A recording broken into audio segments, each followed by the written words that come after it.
উপজেলা পরিষদ নির্বাচনের প্রথম ধাপের ভোট গ্রহণের দিন যতই এগিয়ে আসছে, প্রচারণায় প্রার্থীদের ব্যস্ততা ততই বাড়ছে। তীব্র গরমের মধ্যেও প্রার্থীরা ছুটছেন ভোটারদের কাছে, দিচ্ছেন নানা প্রতিশ্রুতি। এদিকে নাটোরের নির্বাচনী ক্যাম্প তৈরির সময় এক চেয়ারম্যান প্রার্থীর সমর্থকদের ওপর আরেক প্রার্থীর সমর্থকদের হামলার অভিযোগ উঠেছে। সংবাদদাতাদের পাঠানো তথ্যচিত্রে নুসরাত ইসলামের প্রতিবেদন।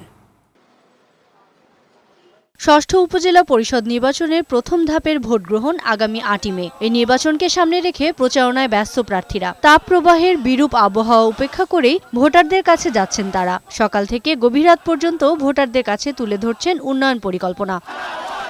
পাবনার সুজানগর উপজেলায় জমে উঠেছে নির্বাচনী প্রচারণা। এই উপজেলায় চেয়ারম্যান প্রার্থী হয়েছেন আওয়ামী লীগের সভাপতি ও সাবেক পৌর মেয়র আব্দুল ওহাব এবং বর্তমান চেয়ারম্যান ও উপজেলা আওয়ামী লীগের সাধারণ সম্পাদক শাহিনুজ্জামান শাহিন।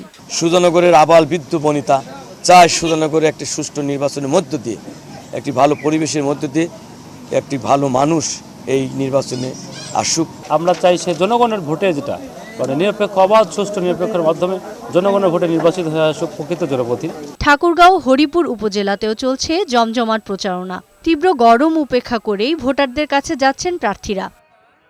এদিকে প্রথম ধাপে বগুড়ার ৩টি উপজেলা পরিষদ নির্বাচন হবে। চেয়ারম্যান পদে সারিয়াকান্দিতে ৫ জন, সোনাতলায় ২ জন এবং গাবতলীতে লড়ছেন ৪ জন। নাটোর সদর উপজেলার দত্তপাড়া এলাকায় চেয়ারম্যান প্রার্থী জামিল হোসেন মিলনের নির্বাচনী ক্যাম্প তৈরি করার সময় তার কর্মী সমর্থকদের ওপর হামলার অভিযোগ উঠেছে। খবর পেয়ে পুলিশ ও প্রার্থী সেখানে যাওয়ার আগেই হামলাকারীরা পালিয়ে যায়। ডেস্ক রিপোর্ট, বৈশাখী সংবাদ।